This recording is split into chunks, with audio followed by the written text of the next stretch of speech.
Um outro tipo de tratamento a que os ácidos podem ser submetidos é o de desgaseificação.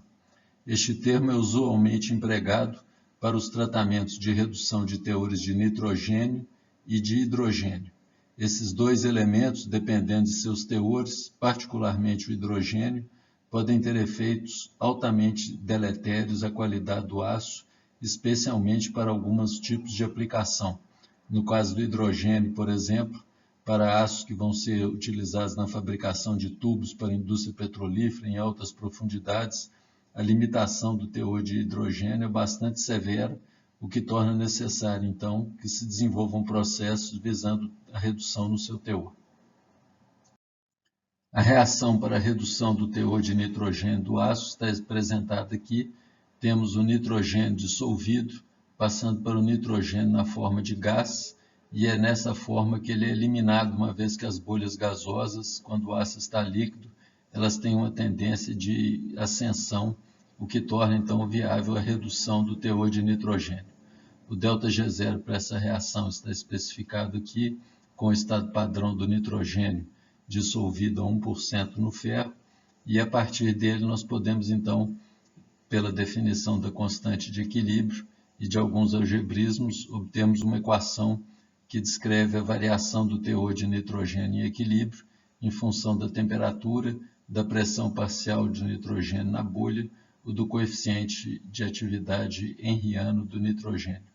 A partir dessa expressão, nós podemos determinar o efeito da temperatura.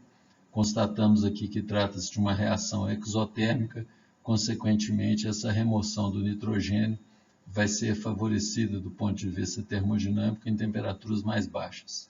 Vemos também que a utilização de vácuo e injeção de gás inerte, que provoca uma redução na pressão parcial do nitrogênio, tem também um efeito favorável à remoção deste elemento, e também elementos que tenham coeficiente de interação positivos com o nitrogênio vão propiciar uma elevação no seu coeficiente de atividade, e elevando este coeficiente vão conduzir à obtenção de teores de nitrogênio mais baixos. Este gráfico ilustra o efeito da utilização de vácuo e de injeção de gás inerte sobre o teor de nitrogênio, que está plotado aqui na ordenada, em função de volume de argônica injetado. Esses dados foram obtidos para uma panela contendo 180 toneladas de aço de capacidade. Então temos aqui os teores de nitrogênio em ppm. Essas curvas aqui foram construídas para diferentes pressões parciais do nitrogênio. Constatamos que à medida que essa pressão parcial vai sendo reduzida, há uma tendência de ocorrência de uma redução mais intensa do teor de nitrogênio. Observamos também que a injeção de argônio tem um efeito que provoca uma redução adicional no teor de nitrogênio. Então, o ideal é que se combine esses dois efeitos, injeção de argônio, redução da pressão, ou seja, um tratamento sob vácuo, que aí, neste caso, a eficiência da remoção do nitrogênio vai ser incrementada. Esta figura ilustra o efeito do teor de outros elementos que afetam o valor do coeficiente de atividade henriano do nitrogênio. Aqui na ordenada nós temos a porcentagem de nitrogênio no aço e aqui a porcentagem desses elementos que estão atuando aqui, exercendo efeito sobre o seu coeficiente de atividade. Vemos que aqueles elementos que têm coeficiente de interação negativo, eles vão propiciar ou vão favorecer a obtenção de teores mais elevados de nitrogênio. E aqueles que têm coeficiente de interação positivo, especialmente carbono e silício, eles vão ter um efeito de redução do teor de nitrogênio através de uma elevação no coeficiente de atividade henriano deste elemento. Analisando agora a questão do hidrogênio, nós temos duas reações de relevância no estudo deste tipo de tratamento. Uma delas é a de remoção do hidrogênio. Através dessa reação, hidrogênio dissolvido, meio de H2 gasoso. A outra reação é 2 hidrogênio mais oxigênio dando H2O. Normalmente essa reação ela é responsável pela incorporação de hidrogênio, especialmente quando temos atmosferas com conteúdo de vapor d'água mais elevado, onde existe a possibilidade dessa reação ocorrer no sentido inverso ao que está indicado aqui.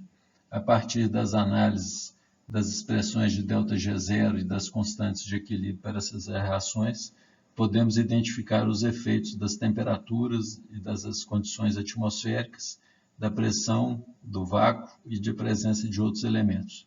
No caso da temperatura, observamos que ambas as reações são exotérmicas, o que significa que o processo de remoção do hidrogênio é favorecido em temperaturas mais baixas.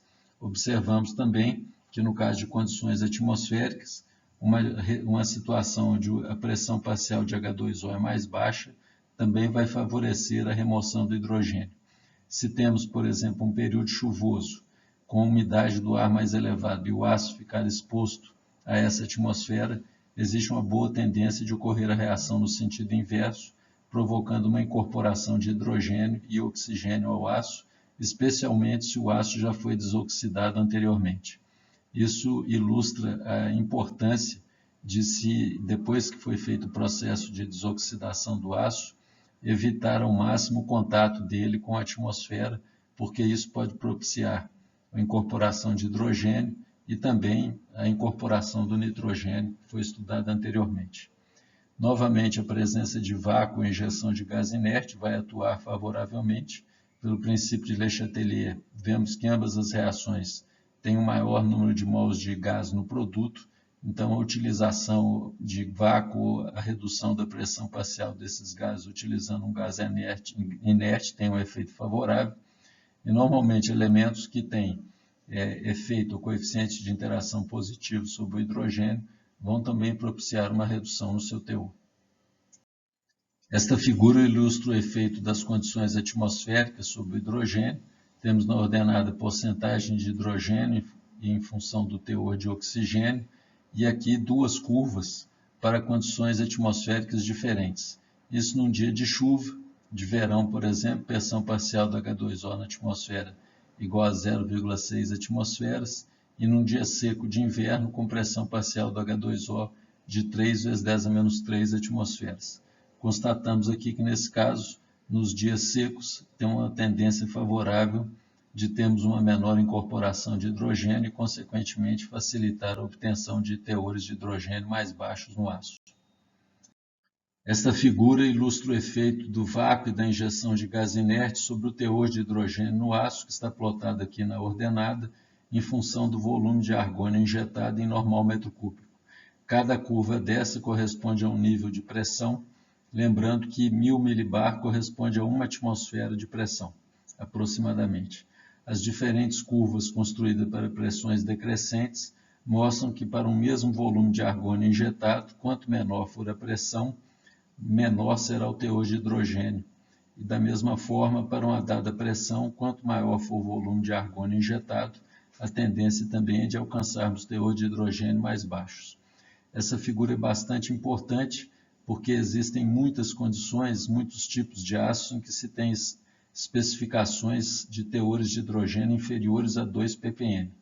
Isso mostra que tratamento sob vácuo e injeção de gás inerte é fundamental para se alcançar esses níveis e ilustra também a relevância de se procurar ao máximo evitar o contato do aço com a atmosfera depois que ele sofre esse tipo de tratamento, uma vez que se despendeu trabalho, equipamento, tempo para alcançar esse teor de hidrogênio, e nessas condições qualquer contato do aço com o ar atmosférico pode facilitar tremendamente a incorporação de hidrogênio e também de nitrogênio.